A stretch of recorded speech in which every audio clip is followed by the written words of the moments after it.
With the end of the summer travel season, gas prices should have decreased, but that's not happening this fall as prices continue to climb amid a spike in oil costs. As the 4th of July weekend approaches, the Governor's Office of Highway Safety wants to caution all drivers against driving while impaired. The state has a zero-tolerance policy against drunk driving, and if you are caught driving while under the influence, you will be arrested. September 11th is a day that will never be forgotten, as it marks one of the most heinous attacks on the United States. But it's with those events that bring the country together every year to honor those that will never be forgotten. Hollywood has come to Valdosta as parts of the film Bandit were filmed in the downtown area. Specifically, some scenes were filmed in the historic courthouse, and several locals were cast as extras in the film. The 9/11 attacks on the United States led to the country being a constant military presence in Afghanistan for the last 20 years. The decision to pull U.S. troops from Afghanistan led to a chaotic withdrawal as the United States tried to safely evacuate its military personnel. We built a huge bureaucracy, Homeland Security. We expanded our national security state immensely. We've spent huge sums on military intelligence, wars in Afghanistan as well as Iraq. And so I think there's a question for the public of, did we over-respond? Did we extend ourselves too widely in the international sphere? And did we maybe spend too much on our own domestic surveillance and our own domestic bureaucracy? I think those are questions that we're going to continue to wrestle with, even in 2021. President Biden's decision to pull military support from the region has been met with criticism as the world watched as the government was taken over by the Taliban, the terrorist organization who claimed responsibility for the 9/11 attacks in a matter of days. If the military is not willing to fight for themselves, if the government cannot become legitimate and purge themselves of corruption, it is a never-ending commitment by the United States in terms of nation building. And my heart breaks. My heart breaks for what will happen to women in that nation, what will happen to young girls in that nation. There are many across the globe who feel like the United States has betrayed those people.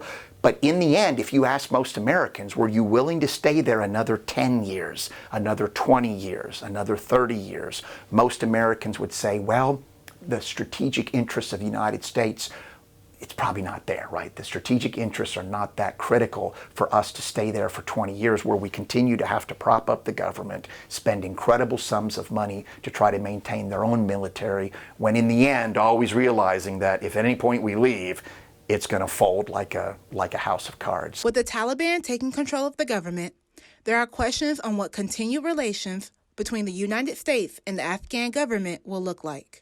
If this is the Taliban pre-9/11 that's executing people in the streets, that is prohibiting women and young girls from attending schools or being in the workplace, we're probably not going to see dynamic relations with the Taliban. China has already entered this arena. They've pledged, I think, something like $30 million to the Taliban government in terms of emergency aid. So China is stepping into the power vacuum that we're leaving behind. If this is a more moderate, and that's a big if this is a more moderate Taliban, there are probably opportunities for us to establish diplomatic relations with them. If this is still very much the old Taliban, like we saw pre-9/11, I would not expect much more than very icy relations between the United States and the Taliban government. The city of Valdosta is facing a string of violent crimes, with multiple shootings and murders occurring all over the city. The last one happened just this past week. Despite the recent increase in crimes, such as shootings and murders, the Valdosta Police Department tell me that the overall crime rates are down. They're one-time incidents. It's not really something that the general public would have to be super concerned about.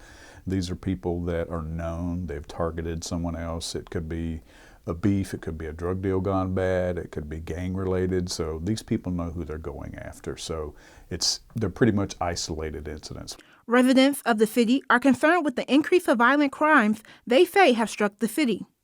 I mean, it's definitely been concerning. Over the last couple of weeks, we've definitely seen, this massive increase in crime, or at least appears to be massive increase in crime. And that is, it's a concerning thing that it's not just kind of petty crime, right? It's massive crime. With more and more businesses opening back up after the pandemic, officers hope that crime rates will remain low and the number for violent crimes will decrease. Back in 2020, we had almost 70-something thousand calls for service, and it was just really, really busy. The anxiety brought on by the pandemic, everybody didn't know what was going on. Everything was brand new. Everybody's staying at home. No one's getting out. Businesses are closed. You have a lot of stress. You have a lot of anxiety from folks. That causes friction, and a lot of the calls were resultant from that. Data has shown that while there is an increase in serious crime, rates for crimes like burglary and theft have decreased. Chief Leslie Manahan attributes this decrease to the COVID-19 pandemic and stay-at-home orders. I'm Cyle Clark, reporting for News Valdosta. Cars were lining up as the first appointment took place at 9 a.m. Well, we've had a lot of people calling in to our call center asking for the Janssen vaccine. So we knew that there was a demand for that particular vaccine in itself. And then we also know that people prefer a drive-through method if at all possible. There were a steady stream of cars throughout the duration of the clinic. Cars were told to have ID and insurance cards at the ready to make the process as smooth as possible. We just encourage people to make sure that they're really researching the vaccine. We hear a lot of people that are waiting to get it to see how it affects others. And we just encourage you to look into it and research it. There are side effects with any vaccine that you get. Lowndes County has received 1,600 doses of the Janssen vaccine, commonly known as the Johnson & Johnson vaccine. Unlike Moderna and Pfizer, the Johnson vaccine is a single-dose shot and nearly 100% effective at treating the most severe cases of COVID-19. I was just telling you, we're also doing mobile clinics, particularly among the African-American faith-based community because of the hesitancy within the African-American community.